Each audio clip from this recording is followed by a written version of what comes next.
Hello, my name is Andrew and welcome to Maine Focus.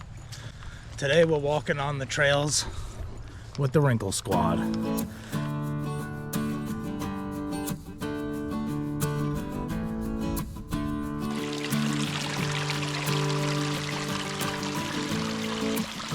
I figured this would be a perfect opportunity to get out and take some pictures.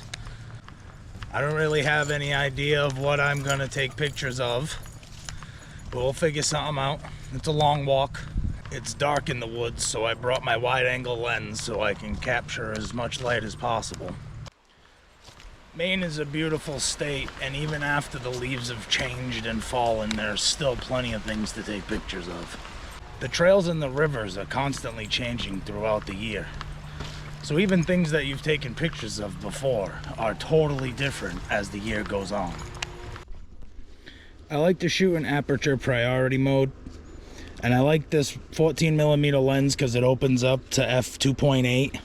I like to keep my exposure compensation a little bit lower so that way I can keep my shutter speed above 160, because I found out that in handheld anything less than that will always have a slight blur. I really like the bokeh background, so that's why I like to shoot in a lower aperture for the most part. It does really help in a lot of the low light conditions that I'm usually in. It's been really cloudy lately on top of being in the woods. Most of the times I'm taking pictures of my dogs, so I have to keep the shutter speed above 160, otherwise they come out blurry. This has always been one of my favorite trees on this trail. So I'm gonna stop for a second and see if I can get a picture of it.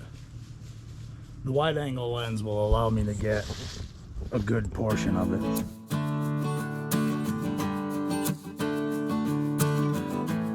I was able to get most of the tree. A little of the sky was blown out. I had to adjust some of the settings because the base of the trunk was too dark compared to the sky. So I just reduced some of the exposure compensation because the shutter speed was really high. I was able to get it down a little bit lower to successfully take that picture. One of my favorite things about hiking in Maine, the silence. Other than nature and my dogs, it's basically quiet. One of the most important things when taking pictures in the woods is checking your histogram. You could take a picture 1 second and on the next second it's too bright or there's not enough light. So if you don't check your histogram, there's a good chance that the next time you take a picture, it's not going to be the way you wanted. So I usually like to take that first picture, check my histogram, see if anything's too dark or too light. Then I'll make a little bit of an adjustment. Usually I'm within the ballpark already, so it doesn't take too much of an adjustment. One of my favorite things about photography, though, is how you don't have to be like everyone else. It's an artistic thing that you can take into your own hands. And everyone has their own way of doing things. I came up onto this little waterfall right here, and I am going to try and take a picture of it. I want to use a long exposure to try and get the movement of the water. But I can't use the lens that I'm using now because it's too wide of an angle. So I'm gonna break out the tripod, switch lens, and see what I can get. I have the waterfall framed up. I have my 75-300 kit lens. I have it at 4.0, which is the lowest aperture I can get, and 100 ISO. I have a 2-second timer set up, so that way there's no camera shake when I take the picture. So what I'm going to do is I'm going to go back into live view, then I'm going to zoom in and zoom in, and then I'm going to mess with the focus to make sure everything's right where I want it to be, and then we'll snap the picture and see what we got. You can see the timer going down. So we'll go take this into LightRoom and I'll show you what it looks like. If anyone has any questions about photography or Maine in general, just leave it in the comments and I can get back to you or make a video on it. It'll help give me more content to provide to you. Maine has a lot of ski resorts, which is good because during the summertime it offers a lot of nice groomed trails to hike. So today we are in the base of the Black Mountain. Best thing about bringing the dogs hiking is when all else fails, I can just take pictures of them and it's a successful mission in my eyes. They're the perfect subject and they're the reason why I started photography. I would like to buy a nice manual focus lens, but they move around so much that not having an autofocus mode, I miss a lot of shots. So I just buy an automatic lens that has the option to switch to manual focus, and it works for me. One of the struggles with shooting at a low aperture is controlling how much bokeh you want. Sometimes you can't get the full subject in view being that wide and that close without having 90% of it be blurry and just have the central portion of it be focused. In that scenario, you would probably want to shoot to focus stack. I don't know how to do that. In that situation, I just increase my f-stop so that way I have a larger depth of field.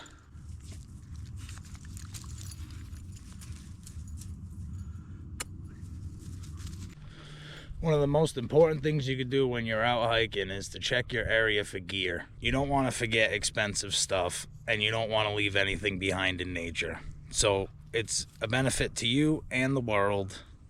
Pick up your stuff. Managed to get a few photos that I'm happy with, so for now we're gonna head back to the house and see what we got in LightRoom. Hello and welcome back. I have my tablet and we are gonna go through some of these photos in LightRoom. I'm gonna start off with that waterfall picture because I think that one kind of came out the best. So I'm just gonna go through this and I'm gonna talk to you about what I'm doing and hopefully why I'm doing it. So the first thing I like to do is I like to start off in the optics, and then from there I like to turn on the remove chromatic aberration and enable lens corrections. This was used with my Canon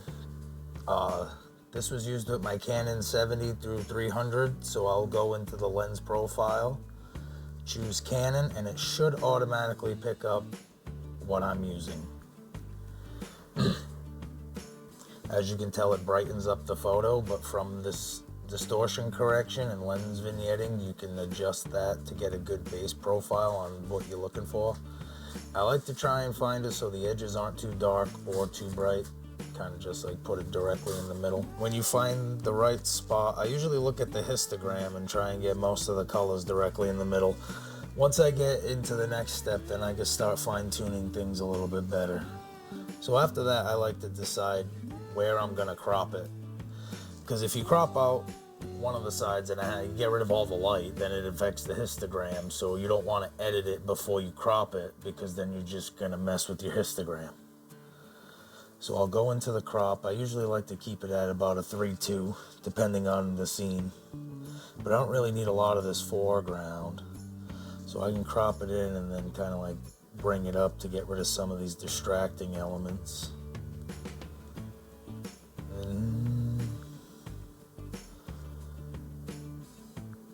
I kind of like this. It puts the waterfall kind of in the middle, brings your eye down towards the bottom of the stream a little. So from there, we'll go into exposures. So what I like to do is I like to take my exposure slider and just move it back and forth, see how much information I have in the light. So I got a good amount of information in the light, and see what the shadows do before they blow out. See, I can't bring the shadows too far up. So I'll leave my exposure there, and we'll take the blacks. It says that there's too much black, so we'll go with shadows. Bring the shadows up a little bit, and then the blacks down a little bit. And then as far as the highlights go, we can't go too far on the highlights of the whites. So we'll probably just add a little bit of contrast. Kind of keep that color.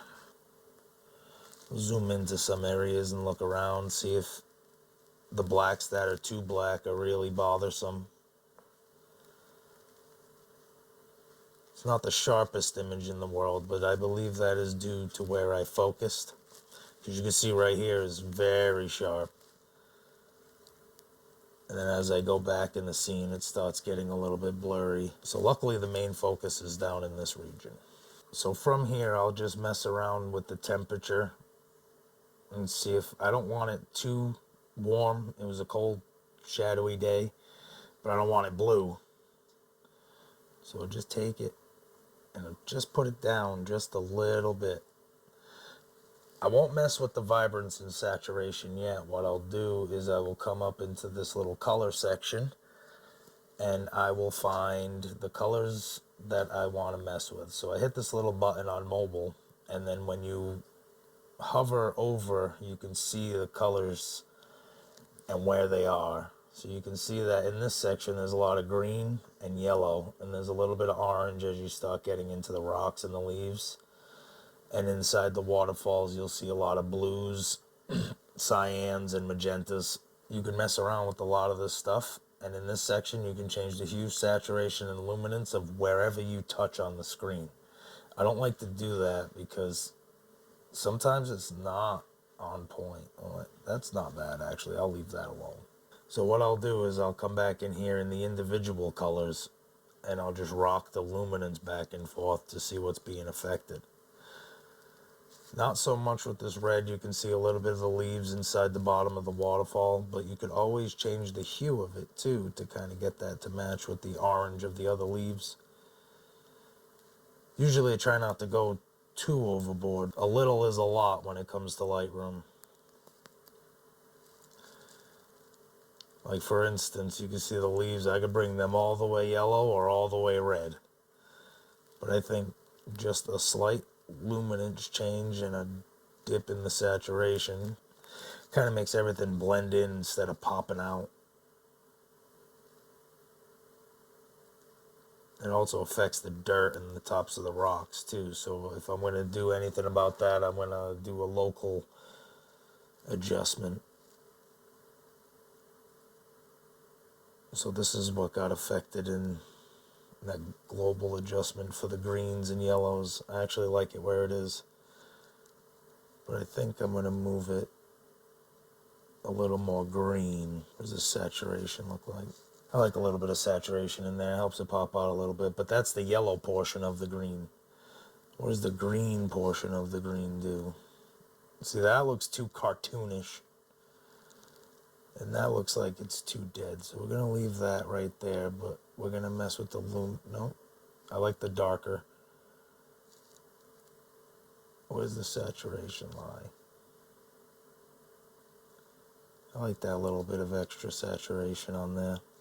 As far as the water is concerned, it does look like there's a little bit of a blue tint to it, and you can tell just by adding that saturation. I don't like the water too blue looking. I like to bring the luminance up a little bit, and I'll go back in there and I'll decrease some of the exposure so you can see more of the detail in the waves. Unless you're dealing with the sun itself, then usually the magentas and the cyans don't cause a problem in the reflection. But once again, we'll move it around to see what we're looking at. Nothing much. It's mostly the reflections that grab these two colors. Yeah, there's nothing going on here, so on to the next step. Next step is your texture and your clarity. You can mess with it here, but then you can see everything gets crazy. Or you can make everything blurry. What I like to do is I like to do that in a local adjustment later. But here I will add a little bit of dehazing. And what that does is it takes the overall white color and just adds a little bit of black to it. It's almost like its own little polarizing filter. So after that, I usually don't mess with the sharpening or anything here. There's no real noise in the picture because I took it at a low ISO. So that shouldn't be an issue. We already did that. So we'll come into the masking. What I want to do is I want to add a brush, and I kind of want to darken down the areas that aren't centrally focused. So we'll grab the brush. We'll go something relatively big. The feather's not bad, but I want the flow to be about 40. The flow determines how much gets put down, so if you go one swipe that's 40 and another swipe that's going to bring it to 80. So let's see what this kind of looks like. Got to put a little bit down and then adjust the exposure. We'll make that a little dark.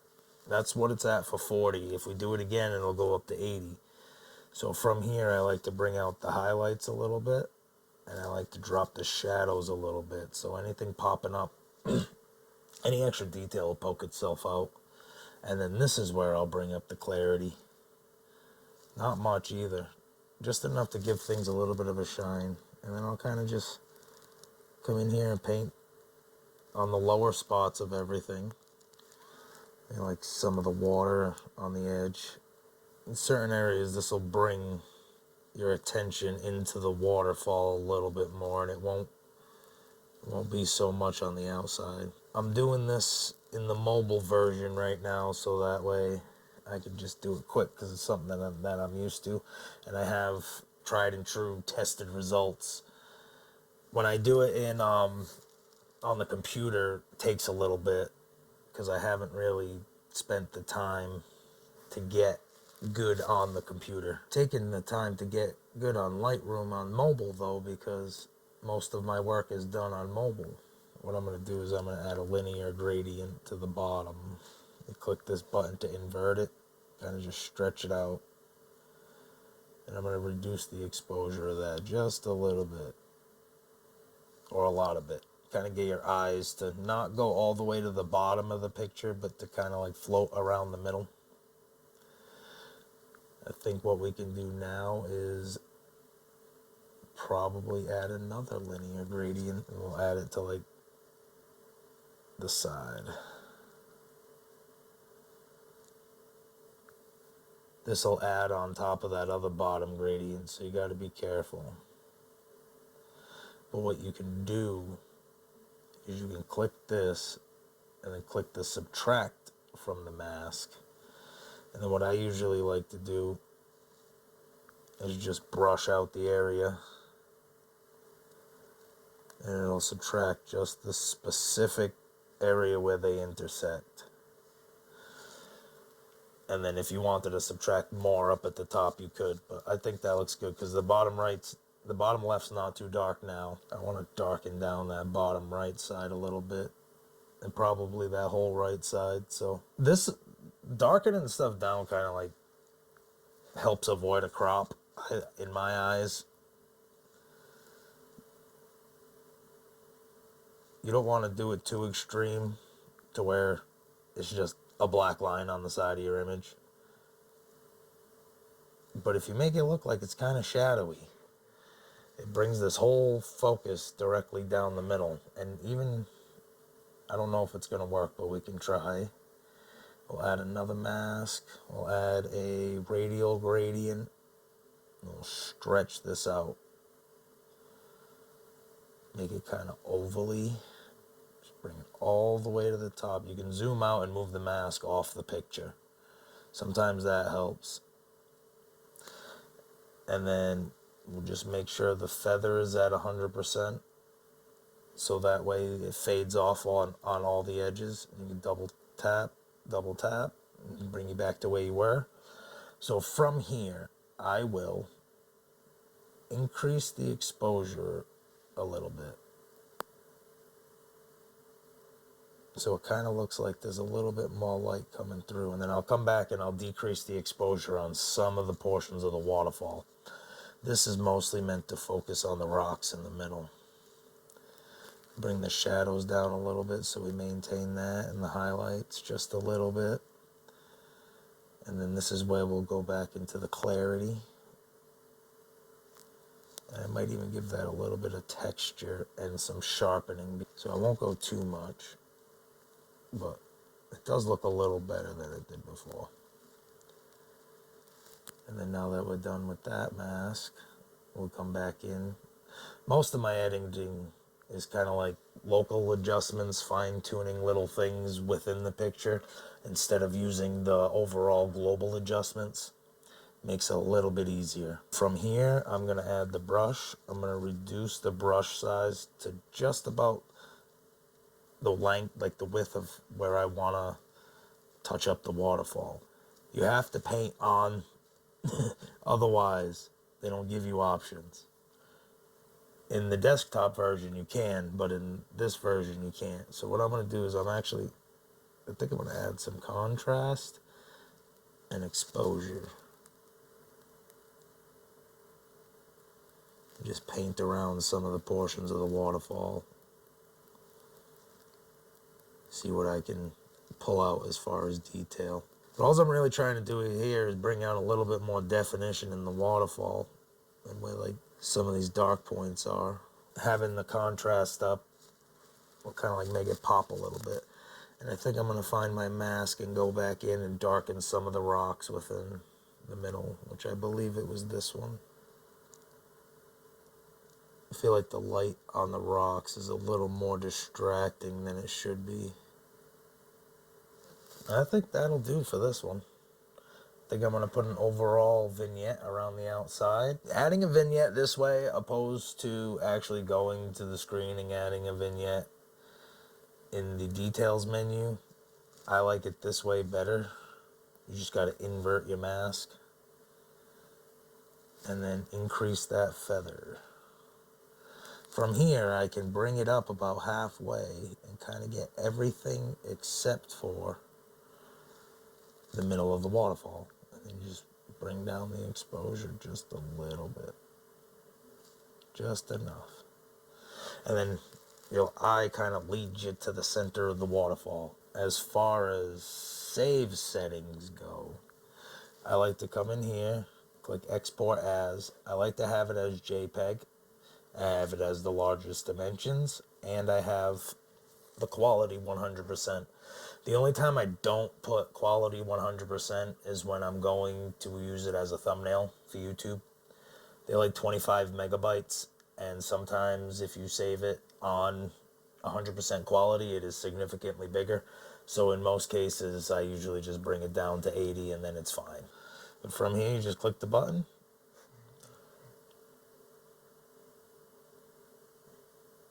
And depending on how big the picture is, depending on how long it takes. But then it should be right there in your gallery under Lightroom.